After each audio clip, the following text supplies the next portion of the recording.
What's up guys? Welcome back sa aking YouTube channel. Kung bago ka dito sa aking channel at gusto nyong matuto regarding sa mga tunay na value ng mga coins, i-click nyo na guys yung subscribe button.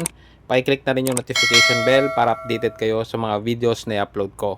So ngayong araw guys, pag-usapan natin itong 1 dirham dito sa United Arab Emirates. So isang malaki, isang maliit ito guys. Kasi may mga nagko-content nito guys na meron daw itong mataas na value or binibili daw ito ng mataas na value.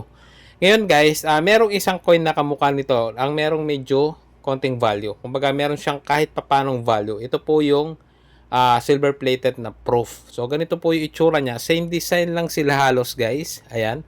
Medyo malaki lang ito guys, no, itong coin na ito. So normally itong mga ganito guys is ang purpose nito is for collection purposes. So large proof souvenir silver siya guys. Ganito yung itsura niya. Iba rin yung pagka-finish ng barya compared dito sa dalawang ito. So itong dalawang ito guys is kumbaga standard circulation lang ito. Ginagamit ito sa UAE. So itong isa naman guys, ito yung kanyang specification which is silver plated siya and then yung size niya is 39.5 mm. So malaki yung diameter no nitong coin na ito or itong souvenir na proof coin. So 1 dirham din ito guys. Kaya lang mas malaki siya at the same time silver plated siya.